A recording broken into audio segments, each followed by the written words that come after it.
Hoje, na classe dos jovens, estudaremos a lição de número 2, que tem como título Como Viveremos em Babilônia. Esta é uma das lições introdutórias do trimestre e eu vou lhe explicar o porquê.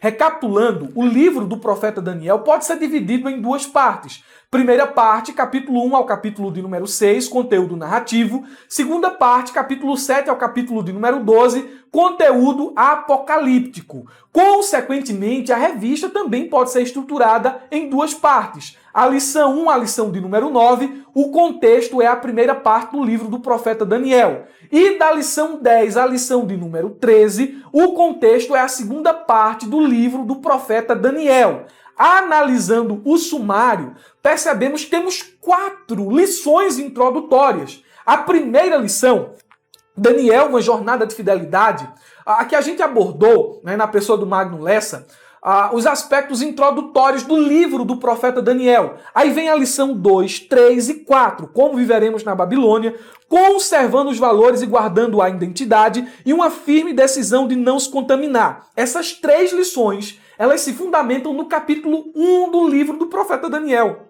E, portanto, é importante que você, professor, tenha em mente de forma muito clara os objetivos de cada uma destas lições, da 2, da 3 e da 4, para você não atropelar os conteúdos. Falar na lição 2 do conteúdo da lição 3, da lição 4 e vice-versa aí por diante, certo? Então, vamos olhar para os nossos objetivos específicos de hoje, que são 4, que não é o normal. O normal é 3, mas hoje nós temos 4 objetivos e prestem bem atenção a eles, se prendam a eles, ok? Objetivo de número 1, apresentar a chegada dos jovens hebreus na Babilônia. Então você vai falar da chegada e não tratar de toda a história, da decisão de Daniel e tudo mais. Não, é a chegada. É por isso que a leitura bíblica em classe só traz o capítulo 1, versículo 1 ao versículo de número 3.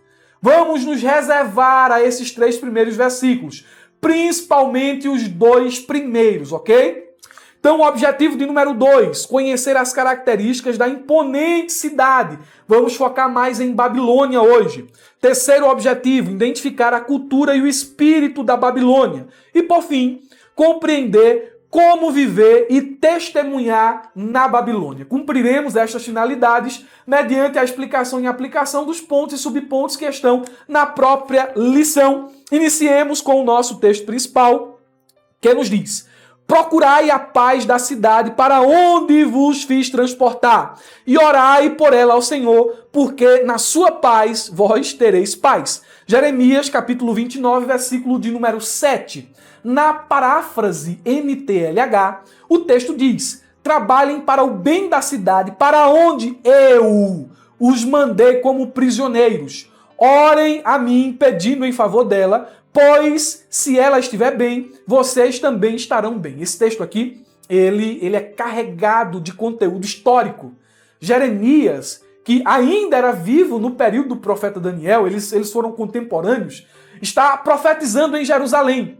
Daniel, na ocasião aqui, já estava cativo em Babilônia.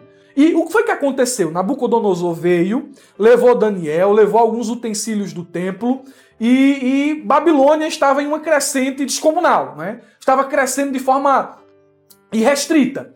E o pessoal que estava cativo lá em Babilônia e o pessoal que ficou em Jerusalém começou a ouvir as vozes dos falsos profetas, que diziam o seguinte: olha, Babilônia vai cair, Nabucodonosor vai se acabar, Deus vai intervir, Deus não vai deixar essa situação desse jeito, o cativeiro vai acabar, fiquem tranquilos. Jeremias, na contramão dessas vozes mentirosas, escreve uma carta para os exilados. Capítulo 29 de Jeremias é uma carta que ele está enviando para os exilados, que é o contexto aqui de Daniel. Então Jeremias diz o seguinte: estão falando por aí que o cativeiro vai acabar, mas fiquem sabendo que não vai ser semana que vem, não vai ser daqui a um mês, não vai ser daqui a um ano, não vai ser daqui a 3 anos. De fato, o cativeiro vai acabar, mas a sua duração é 70 anos. Não deem ouvido aos falsos profetas. Quem já está exilado aí em Babilônia, ore pela cidade, porque se a cidade for bem, vocês também irão bem. São as palavras do profeta Jeremias. E aqui, nesta carta, nós temos as conhecidas palavras de Deus, inspiradas, não é? E faladas através da pena de Jeremias, que é o seguinte: olha, eu bem sei os pensamentos que tenho a respeito de vocês, são pensamentos de paz e não de mal, para vos dar o fim que vocês tanto esperam. O cativeiro vai acabar, mas no meu tempo, na minha hora, neste momento, eu amo vocês, vocês precisam de disciplina. Essa disciplina é pedagógica. Eu vou cumprir as promessas, eu sou o Deus da aliança, mas fiquem sabendo que o cativeiro vai durar 70 anos. Então aqui é o nosso contexto do texto principal. Vamos ao resumo da lição, que está maravilhoso. Diz o seguinte: o crente fiel pode habitar na Babilônia. Nós, como crentes fiéis, habitamos aqui neste mundo, dominado pelo espírito da Babilônia. Mas a cultura da Babilônia não pode ter domínio sobre ele. Sobre quem? Sobre o crente fiel. Então, quem é o crente fiel? É aquele que está em Babilônia, mas tem a consciência e o comportamento de estrangeiro. Olha, eu não sou daqui, eu sou de outro lugar, estou de passagem, tenho os meus princípios, e os meus princípios não serão misturados, não serão negados, não serão negociados em detrimento dos valores das propostas de Babilônia. Então, aqui é o primeiro ponto do resumo da lição. O segundo é uma resistência à cultura dominante. Daniel resistiu à cultura de Babilônia. Seus amigos também resistiram à cultura de Babilônia. E nós, no tempo presente, devemos ter a mesma postura, a mesma atitude. Nada de aculturação.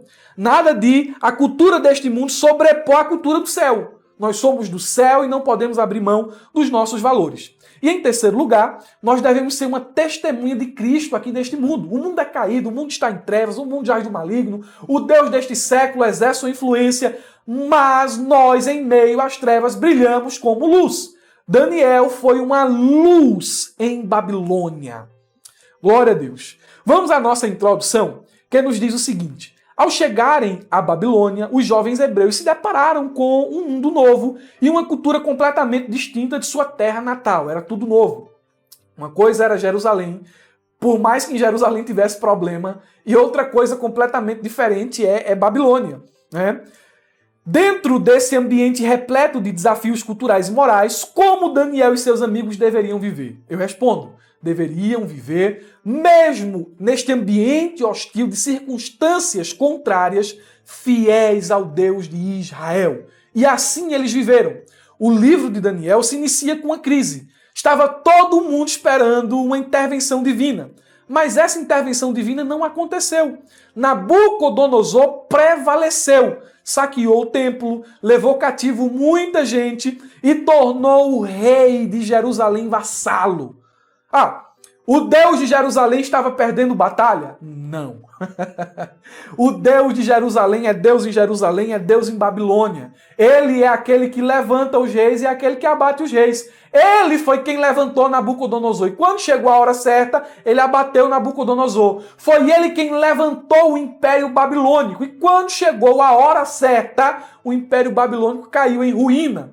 Né? Isaías já tinha profetizado a ruína do Império Babilônico, porque Isaías fala de Ciro, ungido do Senhor, né? O rei Medo-Persa, que conquistou Babilônia. Então, Deus está no controle de todos os acontecimentos. Né? A aparente conquista desenfreada de Babilônia não é um sinal de que Deus está perdendo, né? Pelo contrário, Deus está permitindo cada evento histórico que está inclusive narrado no livro do profeta Daniel, no livro dos reis, no livro das crônicas, no livro do profeta Jeremias e no livro do profeta Ezequiel. Vamos ao nosso primeiro ponto? Vamos lá. Capítulo 1 do livro do profeta Daniel, ele vai inserir Daniel e seus amigos no contexto, no ambiente de Babilônia. E nós vamos estudar um pouco aqui sobre esse contexto, sobre esta cidade. Mas antes eu quero pedir aos meus irmãos que estão me assistindo pelo YouTube que deixem um like, caso tu ainda não seja inscrito. Tá assistindo essa pré-aula, se inscreve no canal, confere aqui se tu é inscrito, tá certo? Se não é, se inscreve aí. E todos os irmãos, por favor, comentem qualquer coisa aqui no comentário, certo? Aqui embaixo, podem colocar qualquer coisa aqui embaixo, nos comentários, não é? Digo. Porque se vocês fizerem isso, o YouTube se tornará um evangelista e entregará este conteúdo a mais pessoas. Irmãos da Ferramenta EBD, um abraço para todos vocês. Quem ainda não é aluno assinante, O link também vai estar aqui embaixo para você clicar e conhecer esta plataforma cujos recursos são completos, são muitos e são extraordinários, ok? Clique e conheça a plataforma da ferramenta EBD.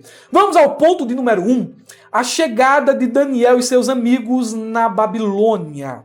Subponto 1 diz: deportados para uma terra estranha. Os judeus foram deportados para o exílio babilônio em 3 levas, 605, 597 e 586 a.C. Olha o que o texto bíblico nos diz. Daniel, capítulo 1, versículo do 1 ao 2. Vamos explicar aqui esse texto, ok? No 3º ano do reinado de Jeoaquim, rei de Judá, Nabucodonosor, rei da Babilônia, veio a Jerusalém e a sitiou. E o Senhor entregou Jeoaquim, rei de Judá, nas suas mãos e também alguns dos utensílios do templo de Deus. Ele levou os utensílios para o templo do seu Deus, na terra de Sineá, e os colocou na casa do tesouro do seu Deus. Contexto histórico. 19 reis governaram Judá nesse período monárquico, né? Principalmente ali do reino dividido. E em 586 a monarquia acabou. Foi o fim da monarquia. Isso se deu em um período de 345 anos. 8 dos 19 reis são chamados de bons e 11 de maus. E Jeoaquim foi um desses últimos aqui. Era o monarca que governava quando Daniel foi levado para o exílio. Olhando para o contexto político-militar, nos anos de 608 e 597, período ali do governo de Jeoaquim, havia uma briga de gente grande. Não é? A Síria e o Egito estavam brigando, né, nesse período aí de 608 a 597. Josias morreu, né? Josias foi um dos últimos reis piedosos de Judá, foi o rei que tentou promover uma reforma, ele morreu. Faraó Neco estava vindo combater contra a Síria e Josias achou que deveria intervir. Ele interviu na batalha, Neco disse, olha, sai da frente, eu não quero lhe fazer mal, mas mesmo assim ele interveio ali e acabou morrendo, né? O exército de Faraó Neco prevaleceu, Josias morreu, Faraó marchou para a batalha conhecida como a Batalha de Carquemes, ele venceu a Síria e se tornou a nação dominante da época. Mas isso não demorou muito, sabe? Faraó Neco empossou Jeoaquim e a hegemonia dos egípcios não demorou muito porque Nabucodonosor atacou Faraó Neco e venceu. Então a Babilônia viu os exércitos ali da Síria e do Egito brigando e ficou só esperando o vencedor. Lógico, o vencedor saiu fragilizado da guerra. E Babilônia se aproveitou da situação para atacar o Egito. Ganharam a batalha, se tornaram a maior potência do mundo de então. Então, o que é que acontece? Babilônia, ou os babilônicos, sob o comando de Nabucodonosor, começam a investir agora em Jerusalém. E eles investem, fazem uma primeira incursão. Nabucodonosor vai lá, rende Jeoaquim, já não teve muita resistência, não teve muita luta, porque o exército de Jerusalém era impotente diante do exército babilônico e eles são dominados. Como exemplo da força, Nabucodonosor vai lá, leva Daniel, seus amigos e muita gente ali, muita gente capacitada, muita gente da realeza, os melhores, os mais habilidosos de Jerusalém são levados cativos para a Babilônia e Jeoaquim fica como rei vassalo. Isso foi em 606 por aí. Então o contexto é esse, o contexto que Nabucodonosor está dominando. E nós percebemos que o texto bíblico ele demonstra que não era a grandeza do exército babilônico em si. Porque a gente viu que quando Deus intervém, o outro exército pode ser maior, pode ser mais numeroso, mas com Deus não tem isso. Um anjo matou 185 mil assírios. Então, assim, com Deus não tem isso. O problema não era que o exército de Jerusalém era muito fraco e o de Nabucodonosor era muito poderoso. A questão aqui era que Deus estava entregando como punição, como juízo, como castigo, o povo de Jerusalém nas mãos de Nabucodonosor. Então esse contexto de juízo, esse contexto de crise, marca a chegada de Daniel e de seus amigos em Babilônia.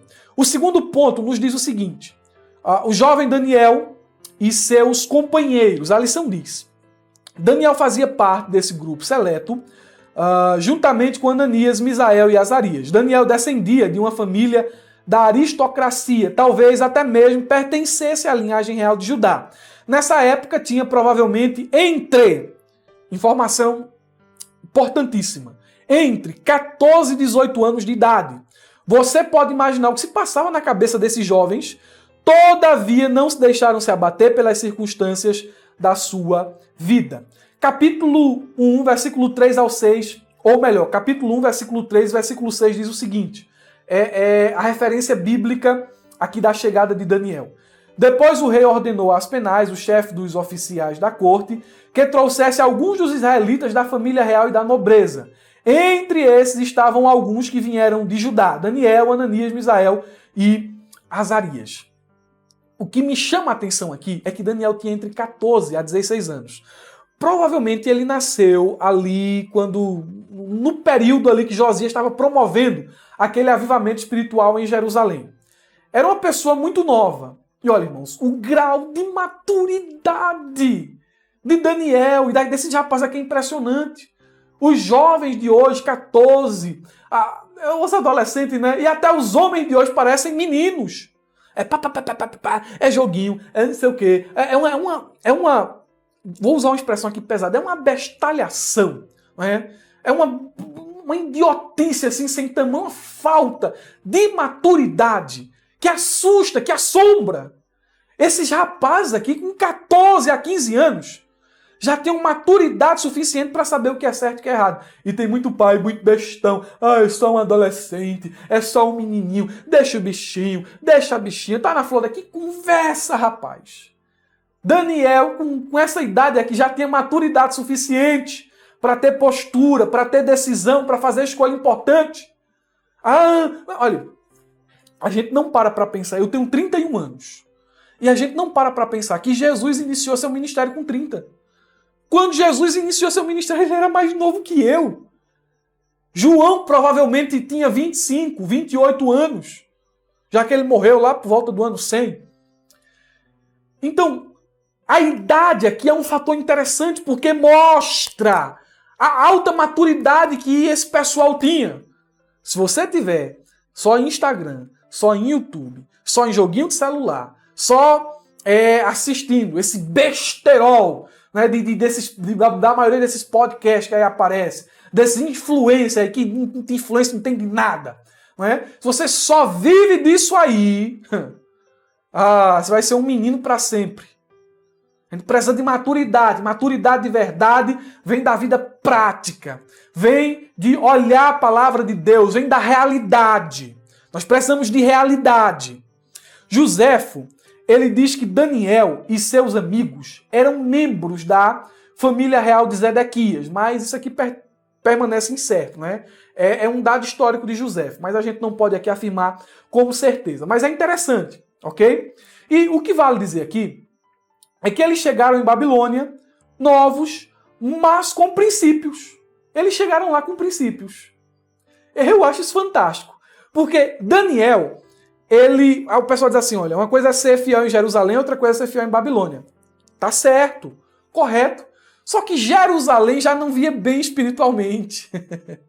Jerusalém não estava bem espiritualmente. E em Jerusalém, parece-me que eles eram pessoas fiéis, devotas, piedosas. Estavam seguindo um bom caminho. Porque se eles não fossem fiéis em Jerusalém, eles não seriam em Babilônia. Aí eles exerceram lá, já eram diferentes em Jerusalém. Quando chegou em Babilônia, foi que assumiram a postura de ser diferentes mesmo. E eu penso que é mais difícil ser fiel em Babilônia. Não é? Mas lá, eles simplesmente foram um reflexo daquilo que eles já eram lá em Jerusalém. Isso é fantástico. Chegaram em Jerusalém com essa idade, dentro de uma tragédia, dentro de uma crise. Provavelmente viram pais e mães morrer. Deixaram a casa, língua estranha, cultura estranha. E lá estava em Babilônia, como homens de Deus. Terceiro subponto diz: o sofrimento do justo. A história de Daniel e seus amigos nos faz recordar que os justos podem passar por provações. O sofrimento é uma parte comum da experiência humana e não poupa aqueles que temem ao Senhor. Com frequência, de forma errada, nós pensamos, nós acreditamos que uma vida dedicada a Deus nos protegerá de sofrimentos e de adversidades. Olha, irmão, isso é uma besteira. Isso é um conceito errado que ganhou terreno fértil em nossos dias por meio das sementes da teologia da prosperidade, do evangelho coach e de muitas outras besteiras mais. A verdade bíblica é que os justos sofrem. Coisas ruins acontecem com pessoas boas. Jó é um exemplo disso. Nosso Senhor Jesus é um exemplo disso. Daniel não foge a essa regra. Jovem, futuro promissor, muito inteligente, ele e seus amigos, mas experimentaram tragédias. Agora é interessante, irmãos, que eles não usaram essas circunstâncias como desculpa para a infidelidade e para a abdicação de princípios e valores. Porque tem gente que diz o seguinte: eu sofri uma decepção. Porque eu não gostei disso, porque minha namorada terminou comigo, porque o pastor olhou com cara feia pra mim, porque eu não cantei, porque eu não tive a oportunidade. Não vou ser mais crente. Eu vou abandonar minha fé. Eu tô fraco. Irmão, acaba com isso, é coisa de menino. Isso não é coisa de homem, não. De gente madura, não. Isso é coisa de criança. Daniel não usou as circunstâncias como desculpa para a infidelidade. Em segundo lugar, em vez de lamentar, de choramingar, de murmurar por causa das tragédias, Daniel e seus amigos ergueram a cabeça e fizeram a diferença. Levante a cabeça, faça a diferença. Ponto de número 2, vamos lá. A imponente Babilônia. Subponto 1 diz: a capital imponente.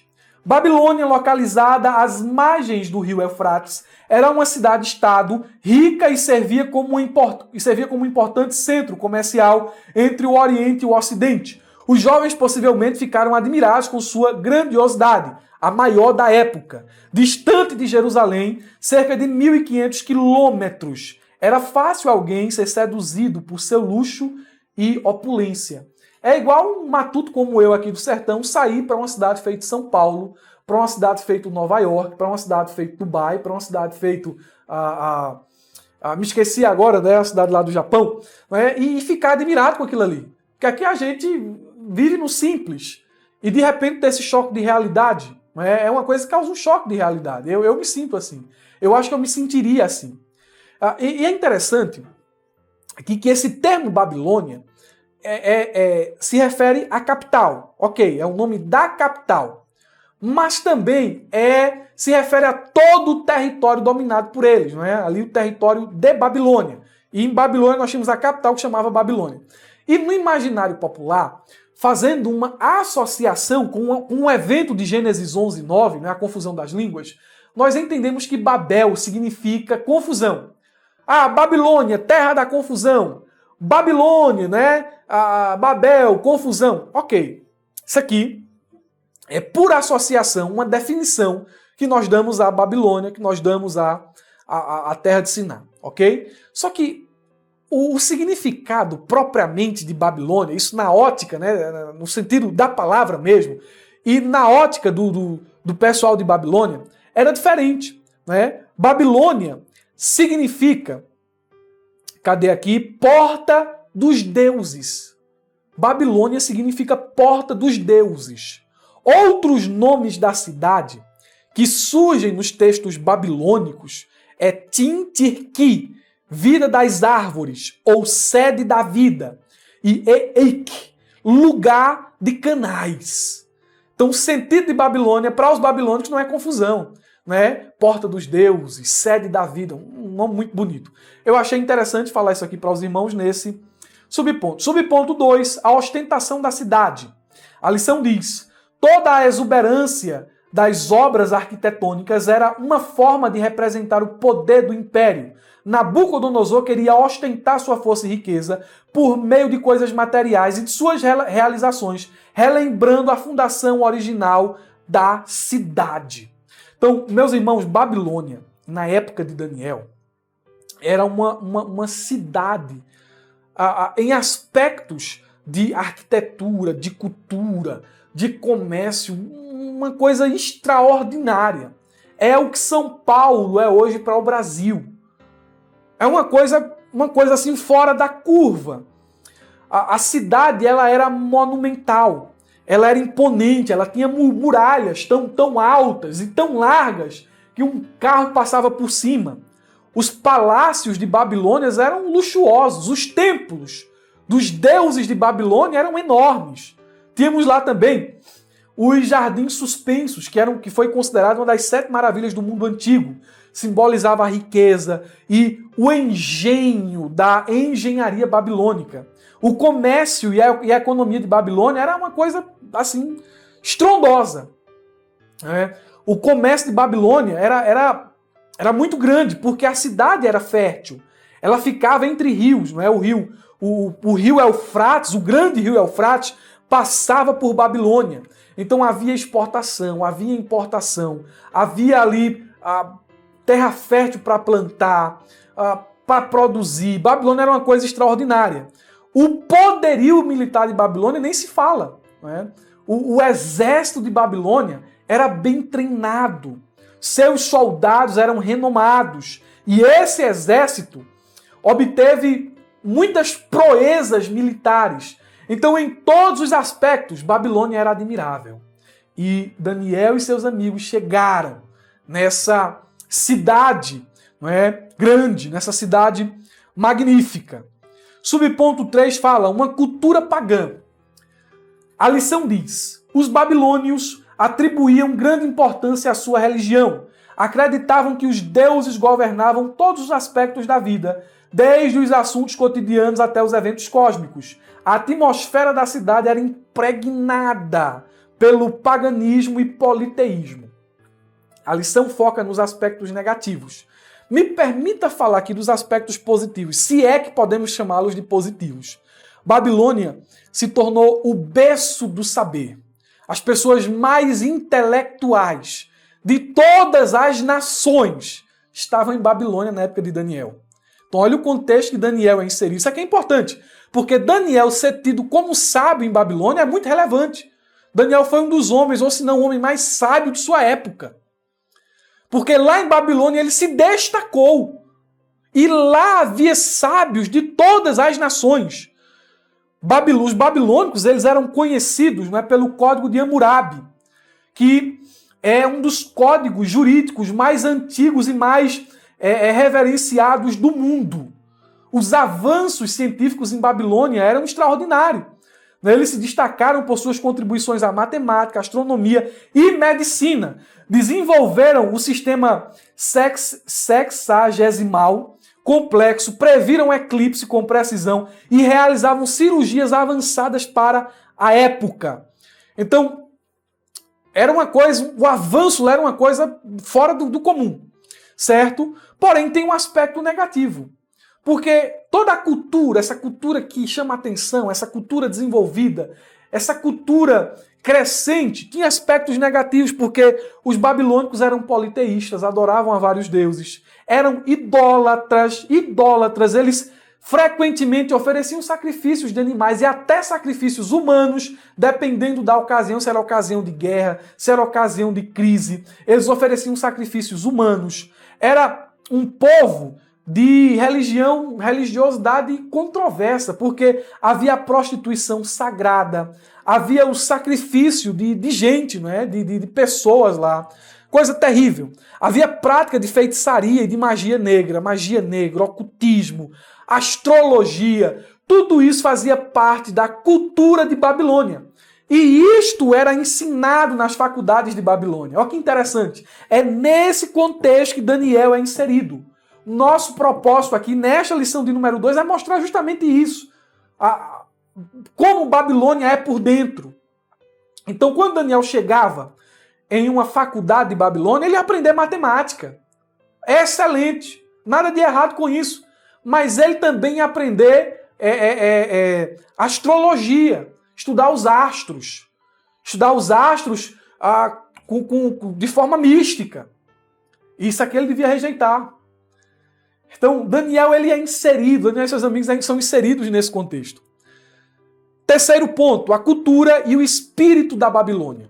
Preste atenção porque esse ponto aqui, ele não vai tratar mais de Babilônia como uma cidade, como um estado, como um lugar geográfico, mas de Babilônia como um sistema, de Babilônia como uma força maligna, o espírito de Babilônia, uma força maligna atuante. Subponto 1 diz, símbolo de oposição aos valores divinos. A lição diz, biblicamente Babilônia é tanto um lugar geográfico quanto uma representação de um sistema reprovável diante de Deus e seus valores espirituais e morais. Ainda hoje, o espírito e a cultura da Babilônia permeiam a sociedade, simbolizando rebelião e ideologias mundanas que confrontam a verdade divina. A Babilônia, ela foi uma importante cidade-estado, sim, falamos sobre isso. Porém, quando a Bíblia, mais à frente, precisamente no livro de Apocalipse, se refere à Babilônia, não está falando da Babilônia cidade, do lugar geográfico, não. Está falando do que ela representa, de seu simbolismo. Figuradamente, Babilônia representa devassidão, paganismo, sincretismo, violência e rebeldia aos mandamentos divinos. O espírito da Babilônia faz uso da cultura e da ideologia secularista para persistentemente oferecer resistência contra tudo o que se chama de Deus. Warren Wiersbe, em seu comentário sobre Apocalipse 17, que fala justamente de Babilônia nesses termos, figuradamente, ele foi muito feliz e preciso. Ele diz, o espírito da Babilônia que atua neste mundo vem constantemente influenciando as nações, instigando a cultura e a economia, bem como corrompendo a igreja, atacando-a de forma externa e interna. Qual é o objetivo e o resultado almejado pelo espírito da Babilônia? Uma sociedade degenerada, uma igreja morta, entregue a toda sorte de prostituição e adultério espiritual. O sistema de Babilônia tinha esse propósito, aculturar Daniel e seus amigos. A aculturação é quando uma cultura se sobrepõe à outra. Daniel tinha que se esquecer de Jerusalém, de seus valores, de seus princípios e viver e respirar a cultura de Babilônia. O mundo quer fazer isso hoje. E tem conseguido. Os jovens hoje estão sendo aculturados. A cultura do mundo está se sobrepondo à cultura do céu. E nós, como porta-vozes de Deus, devemos pregar contra isso. Devemos nos opor a isso. Devemos ensinar os jovens a palavra de Deus, para que eles fiquem firmes na fé e não se desviem. Não podemos dar ao povo comida estragada. Ninguém vive de evangelho de boa vizinhança, ninguém vive de Danone. O evangelho tem que ser pregado na sua integralidade. E quando o evangelho é pregado assim, confronta. A mensagem às vezes dói. Eu estive pregando em um lugar, quando eu terminei de pregar, o pessoal não gostou muito porque a mensagem foi dura. Eu disse, mas rapaz, se Paulo estivesse aqui, Paulo também não podia pregar. Porque o que Paulo pregou lá em Corinto foi muito duro. Jesus não podia pregar. Então o evangelho às vezes ofende, mas não ofende para envergonhar, para matar e para deixar você caído, não. O evangelho às vezes dói, machuca, para você poder se conscientizar da vida pecaminosa, se arrepender, chorar mesmo, choro do arrependimento, se voltar para Deus de todo o coração. Então, meus irmãos, não comungamos com o espírito de Babilônia. Subponto 2. A relativização da verdade. A lição diz, a principal característica da cultura da Babilônia, com todos os seus reflexos, é a destruição da noção de uma verdade absoluta. Isso aqui é frontalmente oposto aos princípios da Bíblia. Porque existem verdades absolutas, nós pregamos o Evangelho, pregamos a palavra de Deus, verdade absoluta. Nosso Deus é verdade absoluta, é um Deus absoluto. Mas eles querem relativizar a verdade. O O que é certo para você não é certo para mim. E com isso, a distinção de certo e errado se acaba. Mas a palavra de Deus não. A palavra de Deus é absoluta, tem verdades absolutas. E ela diz o que é certo e o que é errado e acabou. O espírito da Babilônia tenta relativizar a palavra. Mas nós não podemos aceitar isso. Em terceiro lugar, cansei, viu? A voz aqui acabou. A religião que conduz à imoralidade. A lição diz: as falsas religiões, ao perverterem a verdade, são capazes de destruir valores, conduzindo seus adeptos ou seguidores a um estilo de vida depravado. Se Daniel e seus amigos abraçam a cultura de Babilônia, daqui a pouco, não demoraria muito, estariam também participando dos cultos de prostituição, quebrando princípios, quebrando valores, pecando contra Deus. Meus irmãos, hoje não é diferente. Hoje a gente vive em um tempo da permissividade. Tudo pode. Deus é amor, não é? Deus me ama como eu sou, Deus me ama do jeito que eu sou. E esse pensamento, não é, de permissividade, de limites afrouxados e largos, tem entrado também nas igrejas. Ninguém cuida da minha vida, quem cuida da minha vida sou eu, ninguém manda em mim. Se você pregar sobre santidade, moralista, fascista, não sei nem se posso falar isso aqui, que o YouTube vai restringir o alcance do vídeo. E se torna um absurdo, né? Falar sobre piedade, sobre devoção, sobre fidelidade. Mas a igreja não tem outra mensagem. Se a igreja muda a mensagem, deixa de ser igreja. E deixa de ser mensagem do céu para se tornar mensagem da terra. Então, a gente não pode, mais uma vez digo, compactuar com o espírito da época. Se essa religião aí, se essa denominação, se essa igreja está te conduzindo ao erro, te conduzindo ao pecado, não está pregando a Bíblia, irmão, pensa muito aí, isso vai ficar aí, viu? Vamos lá. Vivendo e testemunhando na Babilônia. Vamos encerrar. Subponto 1. Uma cidade para se testemunhar. Daniel e seus amigos chegaram em Babilônia. E a gente viu aqui todo o contexto de Babilônia, não é? Não só o contexto literal, mas seu contexto figurado. E ali dentro de Babilônia, Daniel tinha que ser luz. Ele tinha uma responsabilidade de ser servo de Deus lá dentro. Então ele deveria preservar seus princípios, ele deveria discernir aquilo que ele poderia participar e aquilo que ele não poderia participar. Por exemplo, participar do governo de Nabucodonosor, ok. Mas ceder aquilo que feria a sua fé, não. Foi por isso que Sadraque, Mesaque e Abednego, Ananias, Misael e Azarias foram para a fornalha de fogo e Daniel foi para a cova dos leões. Participaram até onde dava. E depois disseram, isso aqui não. Então, preservação cultural, discernimento e fidelidade. É o subponto 1. Subponto 2, testemunhando no mundo. Agora é a nossa responsabilidade. A lição diz, vivemos em um mundo caído, dominado pelo pecado. Ainda assim somos chamados a ter uma presença santa, fiel e abençoadora. Como Daniel, meus irmãos, nós devemos perseverar. Não podemos abrir mão para o espírito da época. Não podemos abrir mão dos nossos princípios e dos nossos valores. A vida passa muito depressa, a adolescência passa depressa, a juventude passa depressa, a vida adulta e a velhice, não é, chegam com uma velocidade incrível. A morte também.